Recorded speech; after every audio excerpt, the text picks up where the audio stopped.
ማህበራዊ ኃላፊነቱን በብቃትና በብቸኝነት ለዓመታት ሲመራ የቆየው ኢቢኤስ ቴሌቪዥን ባሳለፍነው እሁድ ባስተላለፈው ፕሮግራም ከፍተኛ የሆነ ተቃውሞ ቀርቦበታል። ተቃውሞ የቀረበበትም የተማሪ ወይም የወጣት ብርቱካንን ታሪክ ወደ ሚዲያ ካወጣና ካስተላለፈ በኋላ እንዲሁም የተለያዩ ሕክምናና እርዳታዎች ካደረገላት በኋላ ነገር ግን ይህ ፕሮግራም በቴሌቪዥን ከተላለፈ በኋላ ዩቲዩብ ላይ እንደሚጫን የታወቀ ነው። ዩቲዩብ ላይ ከጫኑትም በኋላ በማግስቱ ዩቲዩብ ላይ እንደተነሳ ይታወቃል። ብዙ ሰው በቀጥታ በሚተላለፈው እሁድ ላይ እንደማይመለከተው ግልጽ ነው። ነገር ግን እሁድ ካለፈ በኋላ አነጋጋሪ እንዲሁም አሳዛኝ፣ አስተማሪ ለየት ያሉ ፕሮግራሞች ሲኖሩ በተለያዩ ሶሻል ሚዲያዎች ሲዘዋወሩ ካዩአቸው ማለትም በቲክቶክ እና በፌስቡክ ከታዩ በኋላ ሰዎች ተመልሰው ዩቲዩብ ላይ በማየት ያለውን ሙሉ ታሪክ እንደሚመለከቱ የታወቀ ነው። ሁሉም ሰው የሚያደርገው ተግባር ይህንኑ ነው። ነገር ግን የብርቱካን ታሪክ ከተሰማና ከተወራለት በኋላ ሰዎች ይህን ታሪክ በጉጉት ገብተው ለማየት ሲሞክሩ ኢቢኤስ ከዩቲዩብ ላይ አንስቶታል። ይህም በምን አይነት ጫና ምን ደርሶበት ኢቢኤስ ምን ገጥሞት እንደሆነ የታወቀ ነገር አልነበረም። ነገር ግን ብዙ ሰዎች ኢቢኤስን ሲወቅሱ፣ ሲያነሱ፣ ሲጥሉ ሰምተናል። እውነት ነው። ኢቢኤስ በሰራተኞቹ ባለው አያያዝ ብዙ ሰራተኞችን በማባረር ብዙ ቅሬታ የሚነሳበት ብዙ ጥያቄ ያለበት ተቋም ቢሆንም ነገር ግን ማህበራዊ ኃላፊነቱን በብቸኝነት የሚወጣ እንደሆነ ሁላችንም የምንመሰክርለት ጉዳይ ነው። ይህም የሀገሪቱ ናሽናል ጣቢያ ኢቢሲ እንኳን የማያደርገውን በርካታ የተቸገሩ ሰዎችን ወደፊት እያመጣ እንደሚረዳ መርዳት ብቻ አይደለም ቋሚ ዘላቂ መፍትሄ እንደሚሰጣቸው ለዓመታት አይተናል። በተጨማሪም በርካታ የሆኑ ተለያይተው የነበሩ ቤተሰቦችን የሚያገናኝ ተወዳጅ ቻናላችን ነው። በፕሮግራሙ ከሰራተኞቹ ጋር ባለው ነገር ብዙ ብለናል ከዚህ በፊት። ነገር ግን ፕሮግራሞቹ ታስበው የሚሰራባቸው ዘላቂ መፍትሄ የሚሰጡ ናቸው። እህታችን ብርቱካንም ከዓመታት በፊት ዩኒቨርሲቲ ተማሪዎች በደንቢ ዶሎ ታግተው እንደነበረ ይታወቃል። ይህም ብዙዎቻችን በተደጋጋሚ ጮኸን በተለያዩ ቴሌቪዥን ጣቢያዎች ተብሎ መንግስት ምላሽ አልሰጠም። አሁን ከነዛ መካከል አንድ እህታችን ተርፋ ብትመጣም ኢቢኤስ ቲቪ ደፍሮ ከባድ ጥያቄ እንደሚያስነሳበት ቢያቅም ደፍሮ ወደፊት ለፊት ካመጣት በኋላ ምን ገጥሞት ነው ያወረደው? ሁላችንም ኢቢኤስን ከመውቀሳችን በፊት ምንድነው ኢቢኤስን የገጠመው ችግር? ምንድነው የገጠመው?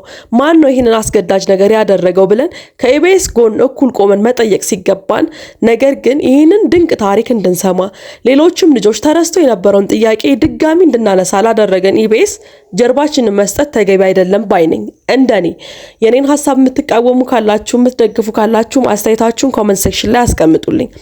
መጠየቅ ያለብን አካል ሌላ ይመስለኛል። የኛ የሴቶች ጥቃት እየበረታ ያለው በምን ምክንያት ነው? አሁን በቅርቡ እንኳን እህታችን ቀነኒ ሞታለች። ህፃን ሄቨን፣ ህፃን አያንቱ በርካታ ሴቶች ሞተዋል። ሁላችንም ስለዚህ ጉዳይ እንጮሃለን። ነገር ግን መፍትሄ የለም። ምንድነው ዘላቂ መፍትሄው? እጃችንን ከመቀሳሰራችን በፊት ምንድነው ወደፊት የሚመጣው ዘላቂ ነገር? ማንን ነው መጠየቅ ያለብን? ያለብን የመንግስት አካልን ነው። ኢቢኤስማ በቃ ማህበራዊ ጉዳዩን የሆነውን ነገር ተወጣ፣ ለህዝብ አሳያ፣ አጋለጠ። ከዚህ በላይ ምን እንዲያደርግ ነው የምትጠብቁት? ምክንያቱም ትልቅ ተቋም ነው። በሺዎች የሚቆጠሩ ሰራተኞች በውስጥ ይሰራሉ። እስከሚዘጋ ድረስ ኃላፊነት ይወስዳል አይልም። አንደኛ ለትርፍ የተቋቋመ ድርጅት ነው። በውስጡ ብዙ ቤተሰብ የሚያስተዳድሩ ሰዎች አሉ።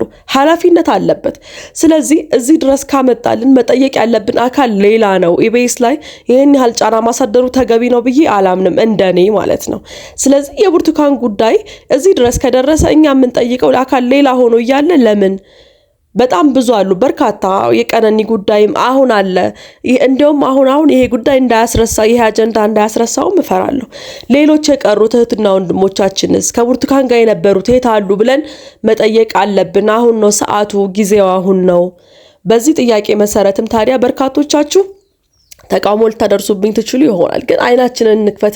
መጠየቅ ያለብን ዋናው አካል ሌላ ነው። ያን ዋና አካል እንጠይቅ። ህጉ ይለወጥ። ለሚያጠፉ ሰዎች ለወንዶቹም ይሁን እኛ ሴቶች ላይ ተጽዕኖ እያሳደረብን ላለው ሰው ትክክለኛ የሆነ ፍርድ ይፈረድ።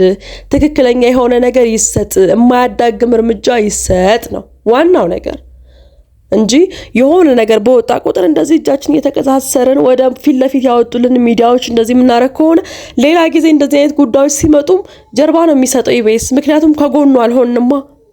ስለዚህ ይህንን ነገር ብናስብበት ባይነኝ። ምን ጠይቀውን አካል ሁላችንም እንጮህ እንጠይቅ። አሁንም ለኛ ብቻ ሳይሆን ወደፊት ለሚመጡ ትንንሽ ህፃናት ከባድ ነው በጣም ጊዜው። ስለዚህ ይህንን እያልኩኝ ኢቢኤስ ዛሬ በደረሰበት ነገር ለምን የብርቱካንን ቪዲዮ ከዩቲዩብ ላይ እንዳወረደ እንዲሁም በማን ጫና እንደሆነ ለምንድን ነው የሚለውን ኢቢኤስ መግለጫ አውጥቷል። በቀጣዩ እንከታተላለን። አሁን ተከተሉኝ። ኢቢኤስ ቴሌቪዥን ከሌሊቱ በ6 ሰዓት አስቸኳይ ማብራሪያ መግለጫውን አውጥቷል። ከኢቢኤስ ቴሌቪዥን የተሰጠው ሙሉ መግለጫ የሚመለከተው ነው።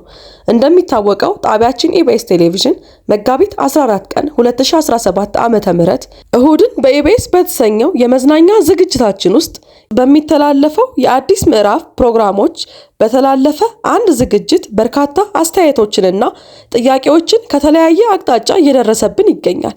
ኢቢኤስ ቴሌቪዥን ማህበራዊና ኢኮኖሚያዊ ጉዳዮችን ወደ መድረክ በማምጣትና የመፍትሄ አካል በመሆን የማህበራዊ ኢኮኖሚያዊ ችግሮችን ለመፍታት የሚተጋ የህዝብ ሚዲያ ነው።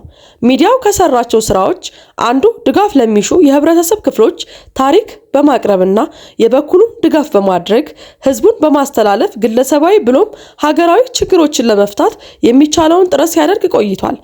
በዚህም ፍሬ ያፈራ ስራ ስንሰራ ቆይተናል። በቀጣይም ይህንን ተግባራችንን መስራታችንን እንቀጥላለን። አዲስ ምዕራፍ ዝግጅታችንም ከዚህ ዓላማ በመነሳት መጋቢት 14 ቀን 2017 በወጣት ብርቱካን ተመስገን ላይ ደረሰብኝ ባለችው ጾታዊ ጥቃት ከትምህርት ገበታዋ ተለይታ በወጣትነቷ የወለደችው ልጇንም ለማሳደግ አቅም የሌላት መሆኑን በመግለጽ ድጋፍ እንዲደረግላት ተማጽና ወደ ጣቢያችን በአካል በመምጣትና በሐዘንና በእንባ ችግሯን ገለጸች። ይህም በሴቶች ላይ እየደረሰ ካለው ጾታዊ ጥቃትና በዚህም ህይወታቸው መራራ የሆነባቸው እህቶቻችንንና እናቶቻችንን በመርዳት ላይ ባተኮረ ዓላማ ላይ በመነሳት ይህንን ፕሮግራም ወደ ተመልካች ለማድረስ ሞክረናል።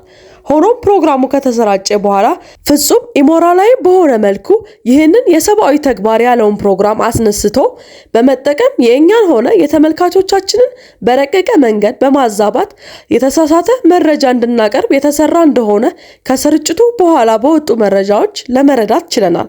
ኢቢኤስ ቴሌቪዥን ጉዳዩን በጥልቀት እየመረመረ ይገኛል።